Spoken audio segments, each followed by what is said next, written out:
Belajar Alkitab itu dengan rendah hati. Jangan seperti oleh sebagian oknum yang baca Alkitab, oh ini artinya ini. Cepat sekali diartikan. Orang Kristen yang belajar teologi itu sangat panjang sekali. Bahkan mungkin nggak selesai-selesai.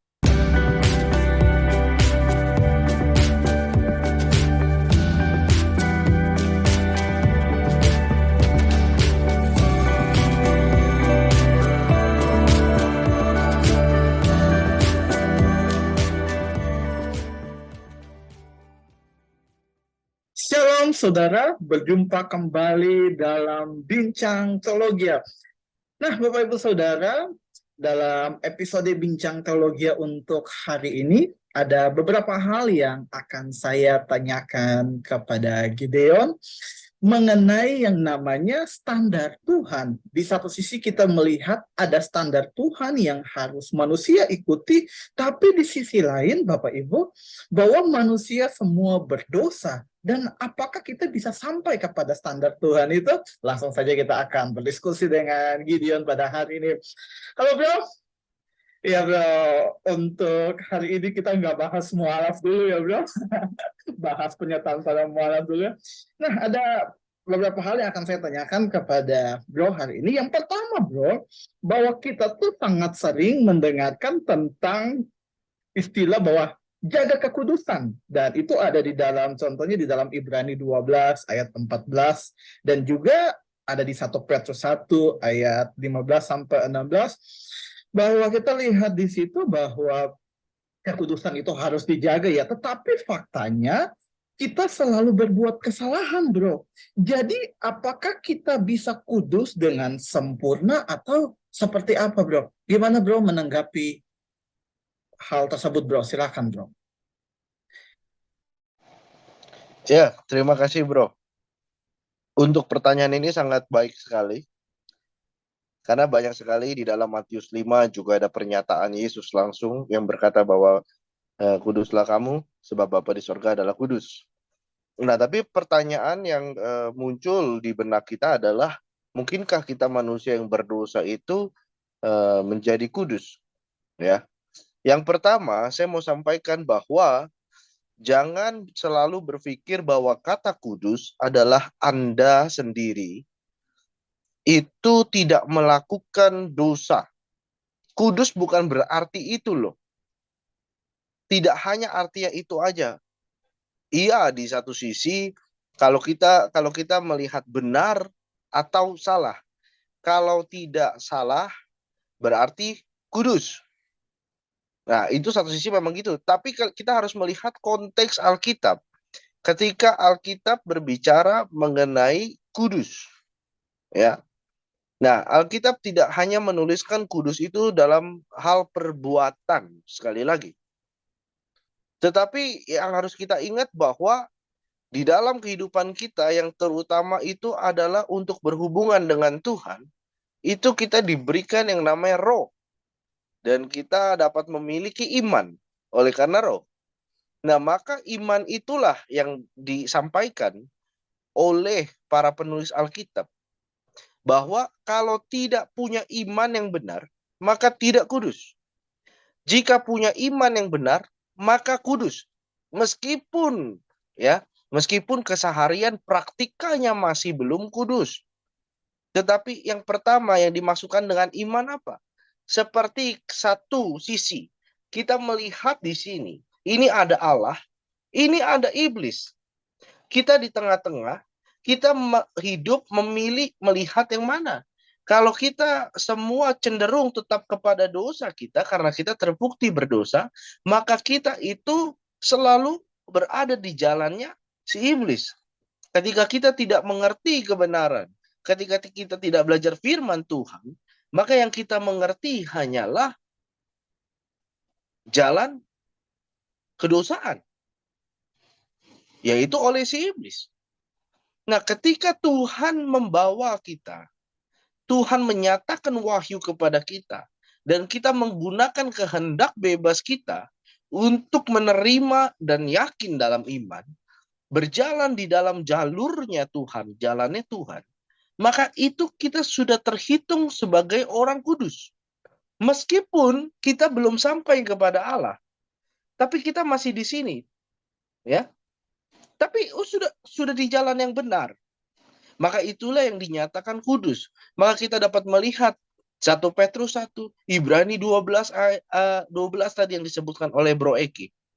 Silakan baca ayat sebelumnya di Ibrani. Ibrani 1 sampai Ibrani 6 menyatakan tentang Yesus Kristus. Dan setelah itu penulis Ibrani menyatakan betapa kita yang berbahagia ini percaya kepada Kristus karena berada di dalam jalan yang benar.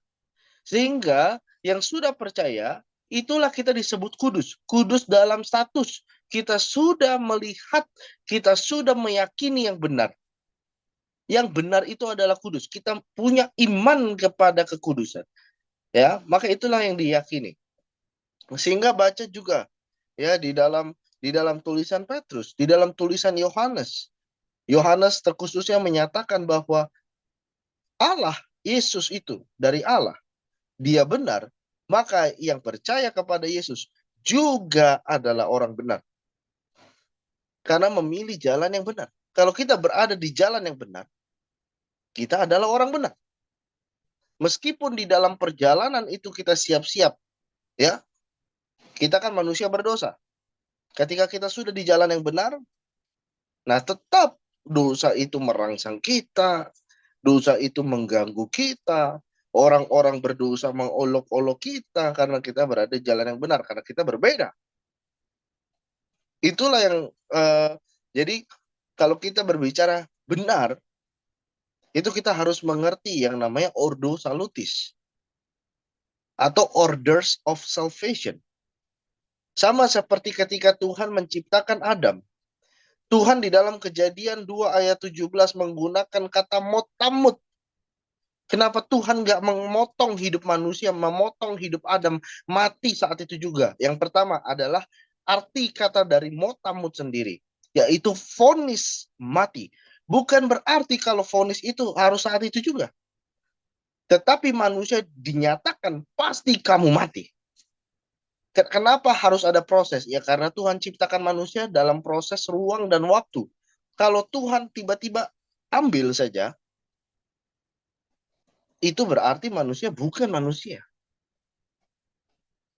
Ya, Tuhan membiarkan manusia itu berproses dengan dosa dan menerima konsekuen akan dosa, yaitu kematian. Saya sudah pernah jelaskan kenapa hukumannya harus mati. Ya, karena Tuhan menciptakan kita tanpa dosa. Kalau kita sebagai manusia yang dicipta oleh Tuhan tanpa dosa dan kita berdosa, apa gunanya kita sebagai manusia kalau gitu? Sama seperti garam yang asin. Garam itu tidak asin lagi. Lalu apakah guna garam itu selain dibuang? Sama seperti manusia yang telah berdosa. Nah, maka itu hukumannya kematian atau kebinasaan. Dibinasai, dihilangkan. Ya karena memang kita nggak berguna berarti.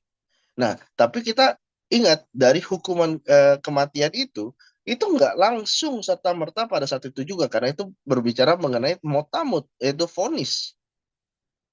Dan kita bisa melihat manusia mengalami kematian Adam umur 900 dan sebagainya, dan makin lama umur itu semakin pendek, ya.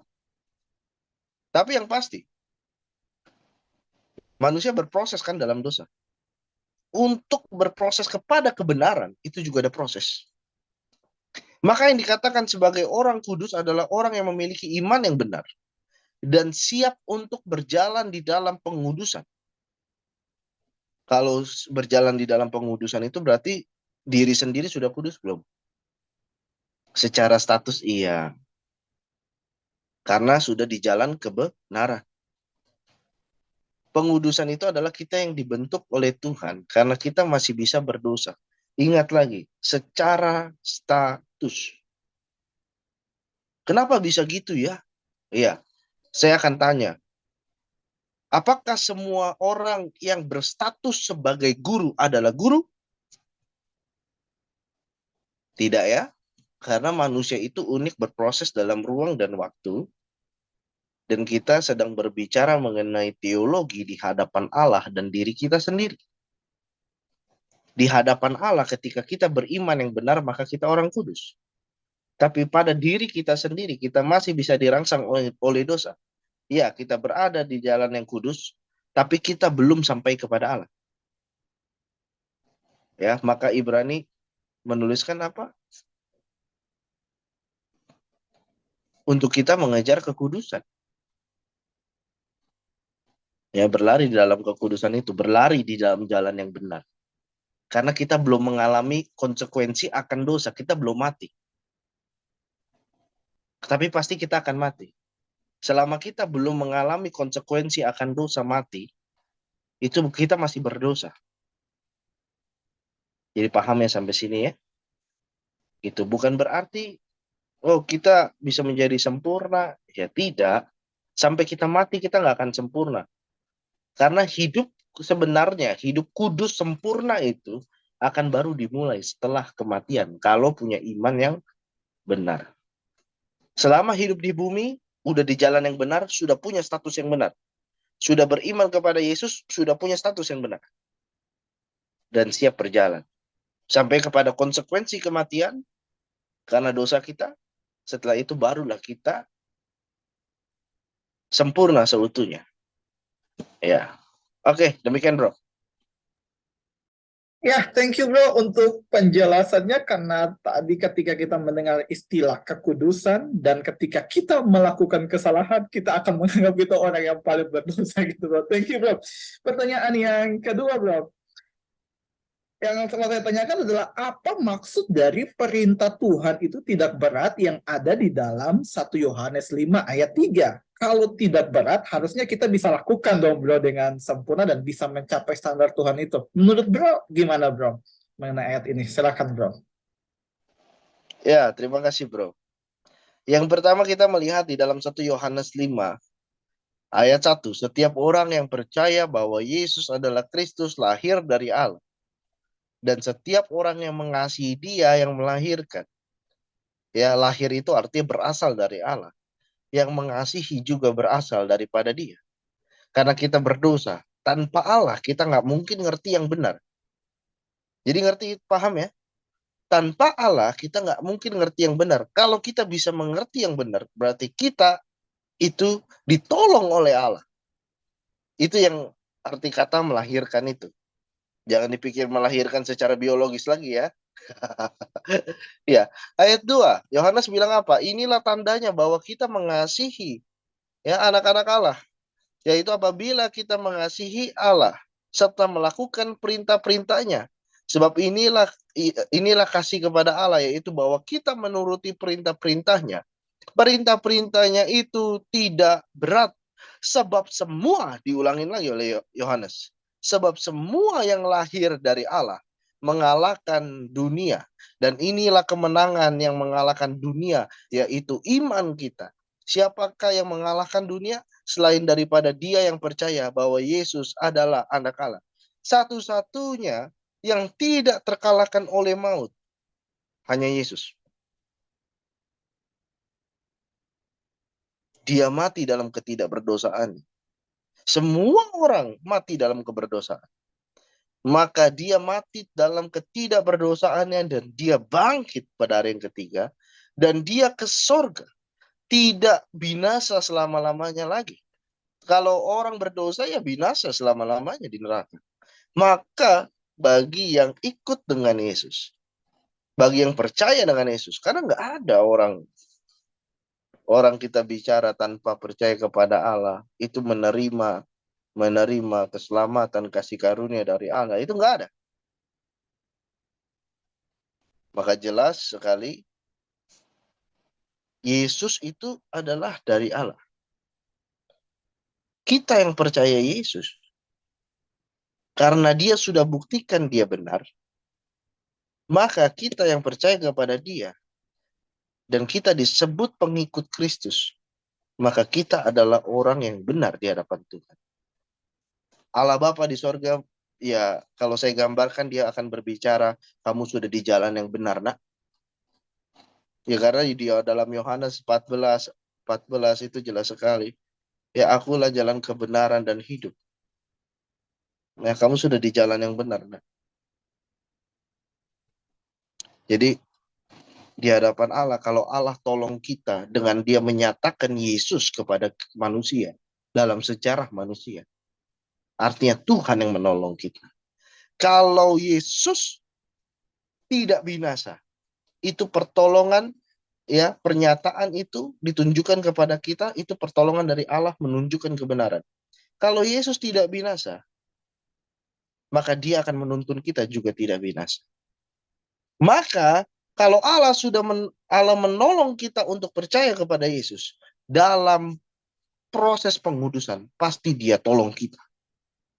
Maka dari sisi dia tolong kita, itu perintah tidak akan berat. Kalau kau andalkan dirimu sendiri, kau akan berkata itu berat. Karena kau lihat dari kedaginganmu. Kita ini orang berdosa. Siapa yang bisa nggak bohong? Kita orang berdosa. Nggak bohong itu berat sekali loh. Iya, kamu lihat dari apa? Kamu lihat dari kedaginganmu.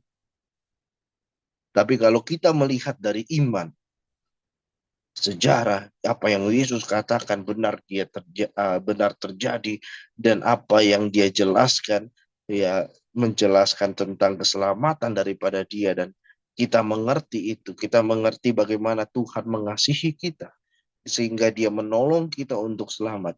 Kita lihat dari sisi kasih karunia Allah. Tuhan, terima kasih telah menolong saya. Saya mau turut perintah Tuhan. Lihat dari kacamata kasih karunia Allah. Kalau kamu lihat dari sisi dosa, ya berat. Ya. Sama seperti di dalam Yohanes 14. Sudah jelas sekali kita baca ya. Kalau ini mengenai perintah, itu tercatat di dalam Yohanes 14. Yuk kita buka sama-sama. Yohanes 14. Apa yang saya jelaskan tadi? Ya, Yohanes 14, ayat yang ke-15. Jikalau kamu mengasihi aku, kamu akan menuruti segala perintahku. Apakah stop sampai di situ? Tidak. Tapi Yesus lanjut di ayat 16. Aku akan minta kepada Bapa dan ia akan memberikan kepadamu seorang penolong yang lain, supaya ia menyertai kamu selama-lamanya.